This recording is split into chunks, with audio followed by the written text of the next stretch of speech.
Okay, all right. Levels have been checked. Microphone noise has been eliminated.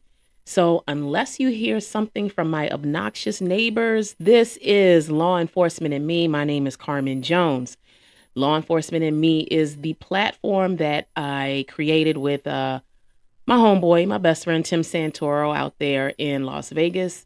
After several weekends of me texting him, wondering if what I saw on Patrol Live was real or was it fake? And then Tim said to me, you need to create a podcast. And so several weeks later, here we are. Now, please, I just want to remind you guys, I am still very, very new to this platform. I am very new to the whole podcast thing, so I need you to bear with me. That being said, I will always talk about On Patrol Live. I don't work for On Patrol Live. I will always talk about the host, Dan Abrams, and the panelists, Tom Rizzo, Curtis Wilson, sometimes Styx Larson.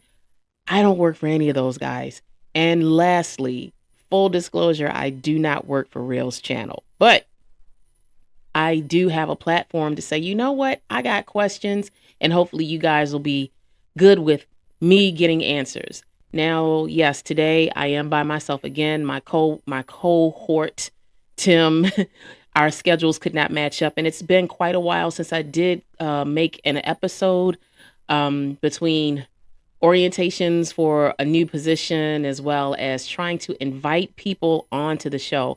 I have been trying desperately to invite several people onto the show, law enforcement, especially those that are in law enforcement on the show. But unfortunately, I guess because I am still a novice, no one is biting. But that is not going to stop this train. Now, I want to definitely let you guys know that a few episodes ago, I was very, very concerned. Um, One side of my family, when I let them know that I was doing this, it became so troublesome for me. And I wasn't sure if I was doing the right thing, especially in this particular climate that we're in right now. The United States is in a horrible, horrible climate where we are not as one. That first word, when we talk about this country united, we're not there. And this platform kind of put me in a bind when it came to that side of my family because they felt as though I was betraying the family. I'm not trying to betray anybody's family. I'm just trying to get everybody to be on one accord so that we can move forward and things can be done in such a cohesive manner that we don't have issues with each other. So, um, luckily, this past weekend, I was able to talk to some members of the opposite side of my family. And the opposite side of my family, they seem to be more embracing of what it is that I'm trying to do. And I'm so happy because as we're sitting there watching reruns of On Patrol Live or Live PD, there were some things that came about that my family member was like, hey, wait a minute. That's not right. That's wrong. These are things that we really need to talk about. So to go a full 180 from one side of my family who was discouraging to the other side of my family who was encouraging, let me tell you, I am taking a big, humongous sigh of relief in this moment. I'm always going to try to stay positive. Sometimes negativity gets in the way. That is life. Life be lifing, but I'm going to dig into it. So that being said, the last episode of of On Patrol Live. Okay, let's do that. On Patrol Live. The last episode of On Patrol Live that I wanted to talk about, I didn't get a chance to talk about because I wanted to invite Tim Santoro onto the platform because he had some things that he wanted to get out there to you guys about one of the segments that involved my old stomping grounds and where Tim is, which is Las Vegas. The corner that the particular issue happened was right there. I used to pass by it 2, 3 times a day, going back and forth to 2 different jobs. So I knew exactly where this was. And I'm not going to get into it too much because I really want Tim to have his moment to shine talking about that segment. But I am so thankful to have this platform. I really, really am. So that being said, what I decided to talk about today is the actual interaction. Now, sometimes I do say that my platform here is raw and unscripted. Okay, well, sometimes I got to do research, especially if I'm doing this by myself. So I'm going to talk about traffic stops, the most common interaction that we have with law enforcement. Each and every last one of us, if we have not been involved in a traffic stop, we probably will be involved in a traffic stop at some time. So let's talk about why traffic stops even happen. Obviously, speeding. Everyone has a lead foot. Every one of us has a lead foot. It's very rare that somebody goes below the speed limit unless they just don't feel well. And I have been accused of that as well. But all of us have been hit the lead just a little bit too much. Okay. So that's one way that you can get pulled over by a traffic cop or any sort of law enforcement. Other common reasons, maybe the California stop. I know many of you know what a California stop is. That means that when you got up to that stop sign, instead of you making a full stop with your vehicle, you slowed down, you looked, and then you kept going. You didn't come to a full stop. In most states in the United States, guess what? That California stop, which is what I like to call it, is illegal. You are not yielding. You have to come to a complete stop. That's another reason that you might get pulled over by the police. Failing to signal, broken tail light, headlight, that kind of thing, making sure that the vehicle is functioning the way that it was when you registered your vehicle with your particular Department of Motor Vehicles. If it is not functioning the way that it is supposed to, based on laws, based on how it is when you registered your vehicle, all of those things take into factor of you being pulled over. It's not cops messing with you. It's really not. It's making sure that you are safe while you are on the road. That being said, I do need to point out something that I see a lot of times with the sovereign citizens.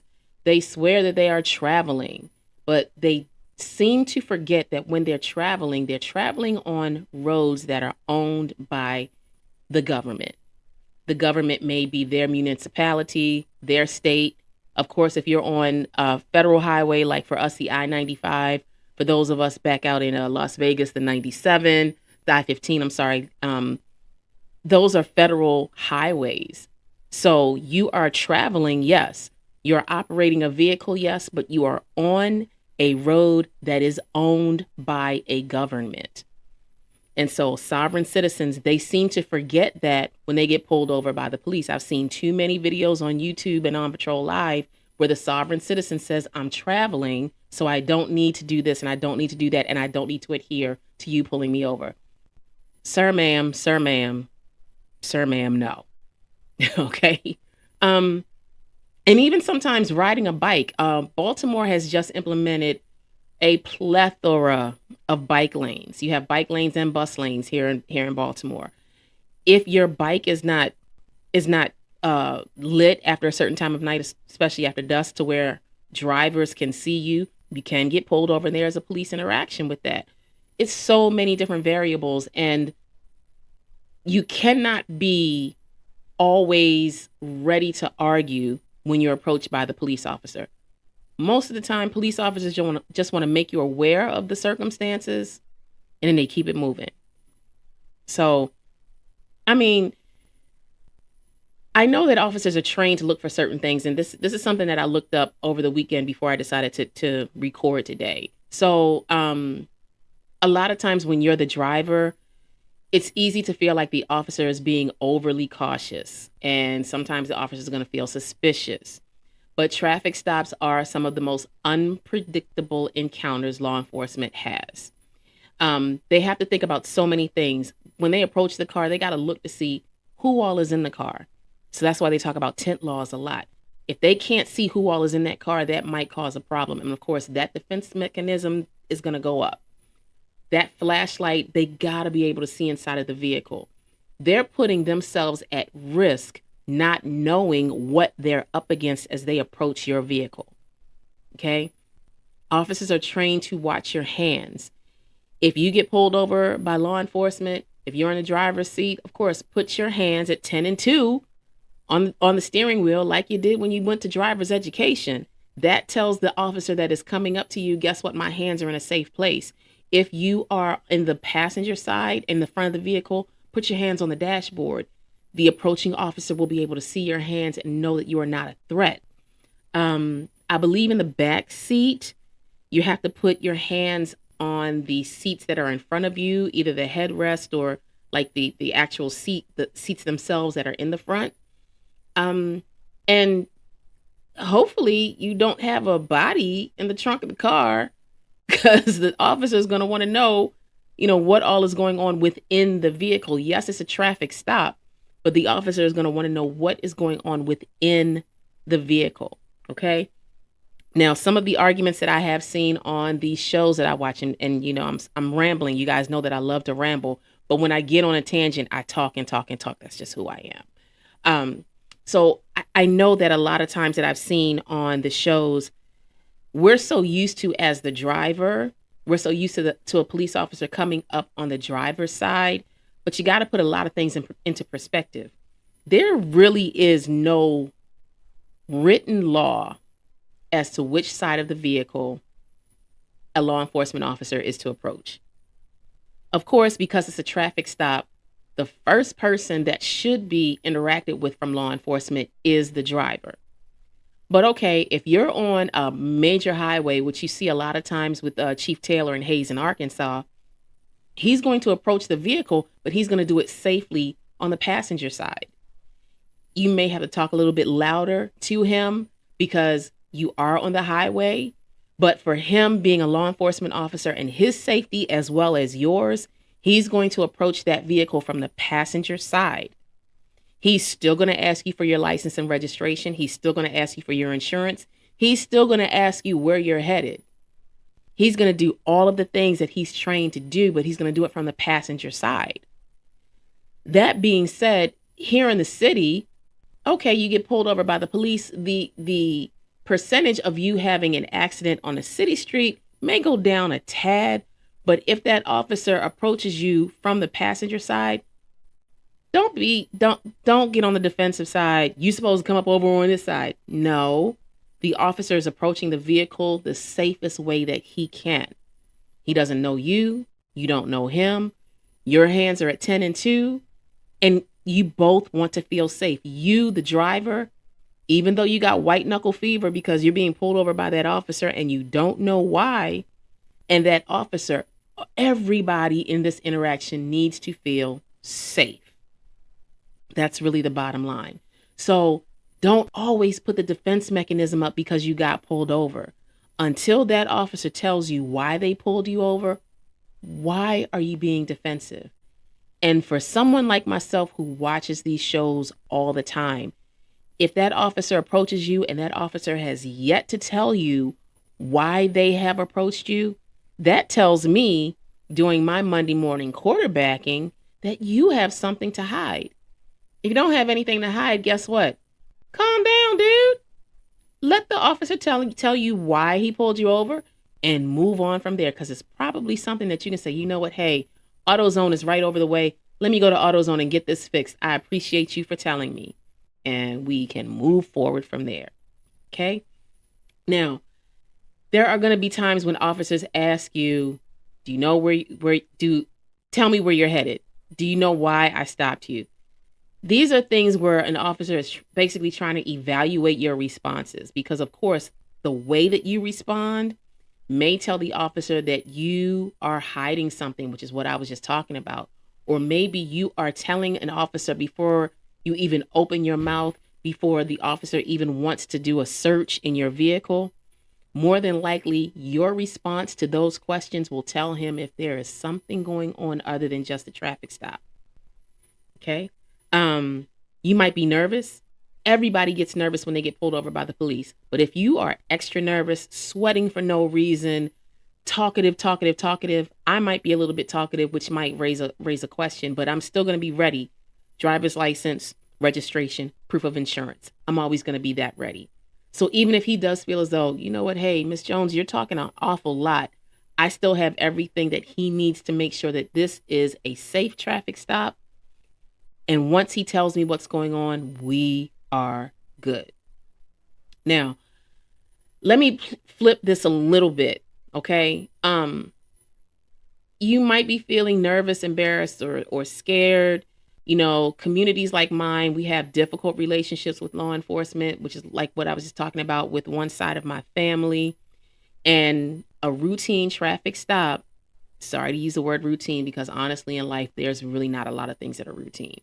But a regular traffic stop can trigger a lot with anybody. It's not just about the ticket. It might be about the history. It might be about previous experiences. It might be about parents' experiences, especially in the African American community, especially with people of color. Our experiences with law enforcement definitely differ from those who are not people of color, and it can become very, very tricky.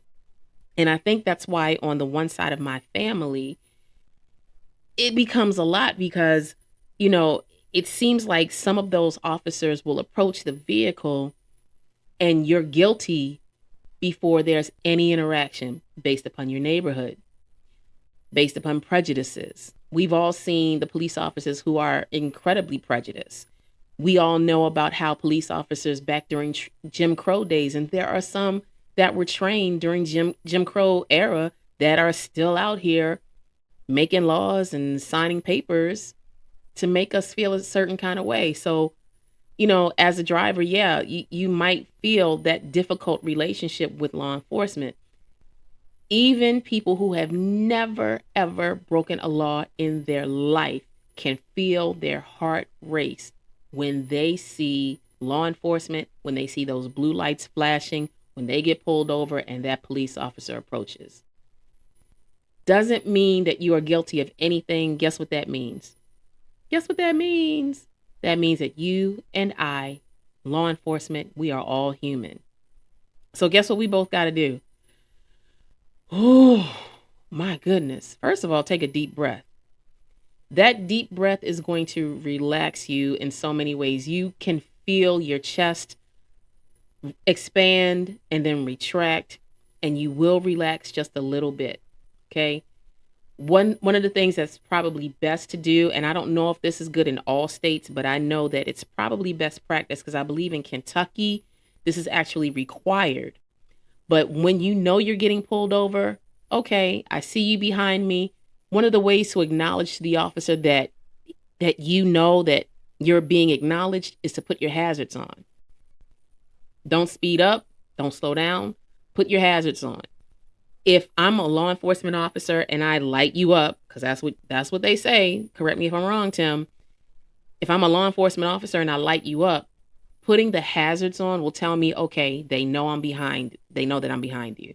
Once you pull over somewhere safely, no matter if the officer approaches you from the driver's side or the passenger side, of course, keep your hands visible and roll down your window. Sometimes in Baltimore, it can be cold.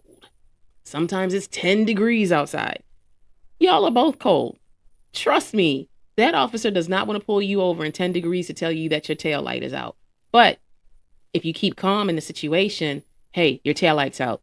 AutoZone is right over there. It's 10 degrees out there. Go take care of that. I don't want you to get pulled over by somebody else. Do what you got to do. Have a good day. Wow. How easy was that? And of course, if you speak clearly and stay calm, and even if you disagree with the officer, stay calm. Do not raise your voice. Even if you disagree with the officer, stay calm. Because if you elevate things, all of a sudden, it can just explode into something that it should not have been. I've seen it too many times between YouTube and the shows that I always mention. Okay.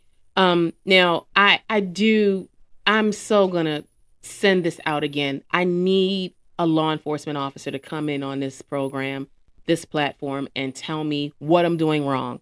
Tell me if I'm telling my listeners that this is not the right way to go. Please don't be afraid to do that. I really, really need that because all I'm doing right now is giving the citizens review because, of course, I'm the average citizen. But I need that law enforcement officer to come through and say, hey, that's good advice. However, let's piggyback onto that and do something else. I'm not trained in law enforcement, but I know, and I've said it before on this platform, we got to come to we got to come to a good way of communicating without things escalating. I know, Tim, you hate that word. Without things escalating to where there's no turning back. Um, One of the things that I do want to talk about with regard to traffic stops, you can disagree with why you got pulled over till the cows come home. But guess what? Once you get that ticket, once you sign that ticket, once you're on your way, if you disagree with anything within that interaction, you can go to the judge and talk about what transpired with the judge. That roadside courtroom is the most horrible place to argue anything, even with the cop, even with anybody that's dealing with it. If you got into an accident with another individual, that roadside courtroom is the worst place for your argument. Emotions are high. You haven't had a chance to research anything. You haven't had a chance to review, okay, this person hit me. These are my damages. I need to take a picture. I need to call my insurance. This is everything that you have to do to make sure that you know what, hey, I'm going to take care of this and move on. Learning lesson and move on. If you're on the side of the road and you're arguing the point, sovereign citizens, I know you're out there listening. That's the worst place. Even if you're a sovereign citizen and you know that you have an argument and you got all of your paperwork, save it for the courtroom. Save it for the courtroom. The side of the road is the worst place to have that argument. Save it for the courtroom. Sorry, I'm just going through my notes here because, trying to make sure that we're all on the same page. And of course, law enforcement and me, my platform, I want to make sure that I cover all of my bases. Let's see. Officers may do this instead of that. Take a deep breath. We talked about that. Anything on the flip side? Just make sure that you keep things in your tone. Try not to escalate your tone. Of course, that's always important. And I don't know. I mean, back in the day when high schools had driver's education, did they talk about interaction being pulled over by the police? I need somebody in the chat to talk to me about that. I never had driver's education. By the time I got to high school, that was gone. I think the driving schools that Sears had and Easy Method Driving School, I think all of those had fallen by the wayside as well. So if anybody out there remembers actually going through driver's education in school, did they ever talk about having that stop with law enforcement? Oh, I wish Akil Ham would contact me and let me know. Akil Ham, as I've talked about before, he is the chief of police for Baltimore City schools. So I know in other jurisdictions, they do have school policing, but I think here in Baltimore that term is different, and it is for the Baltimore City public school system. So I wish Akil was here to talk to me about that because I honestly think that he could tell me if they've had that type of talk with the kids, especially in the high schools that are actually learning how to drive. Um, I think I'm gonna close with all of this because I've covered so many different things, but the whole thing that I really just wanted to touch base on in this episode is the things that you may encounter in a traffic stop and what you should do as a civilian being pulled over by a cop. And I'm quite sure if I do get a police officer on this platform, they'll probably tell me that they've not only pulled that they've not only pulled people over, but they have probably also been the victim. I'm sorry for that word. They've also been pulled over themselves and had police interactions with their coworkers because they may have done something like the California stop, have a tail light out, have a brake light out, etc. So they probably could have a better understanding being on both sides as to how the interaction should go. At this point, I think what I'm going to do is I'm going to close this up. And with this being the last Law Enforcement and Me episode for the month of April 2025, I believe the On Patrol Live team may be out for the Labor Day holiday this weekend. So if you tune in to Reels channel, I don't work for Reels. On Patrol Live, I don't work for them. and they're on a repeat or they're showing something different, it is a holiday weekend. So let's keep that in mind. And so, of course, that also means more traffic on the roads for those last minute vacations before the kids go back to school and before the fall season starts. And of course, this is my time of year to start Christmas shopping. Yes. Um, so I just want to put this out there. I will be back. I hope I got Tim next time. I hope I got Officer Jackson. You know who you are. You know you owe me some time here on this platform. Commissioner Ham, Chief, I know you're out there listening. I know we saw each other the other day. Please don't be afraid to come on this platform and let's talk about some things because you have some serious insight that I want to share with my listeners. Akil Ham, of course, I want you on this platform. I've talked to people who are law enforcement, military, who has transferred. Oh my gosh, it's such a long day. Transferred from military service to law enforcement. I would love to have any of you guys on the show. I've met quite a few of you over the past few weeks with my orientation at my second job. So I've put the invites out. I've sent some emails. And if none of you hit me back, Dan Abrams, Tom Rizzo, Curtis Wilson, Stix Larson, I invite any and all of you to be on this platform with me. I said it, I put it out there. God be the glory, they will call me. I know it's going to happen. I can feel it in my bones. One of them is going to call me and say, you know what, Carmen, I love what you're doing. I want to be on your show. Okay, I just had a moment. Okay, that being said, guys, get into the chat. Tell me what you want me to talk about on these times that I'm by myself and I don't have anyone with me. Let me know if what I'm doing is good. Let me know if you're learning anything. And let's talk about some things. Let's get some things out there. Thank you for listening. Be positive with one another. Happy Labor Day. And this is Law Enforcement and Me. My name is Carmen Jones. Thank you guys so much for listening. Don't forget, we got to build that bridge. Because if we don't build that bridge, we're always going to be separate. All right. Take care, everybody. Thank you.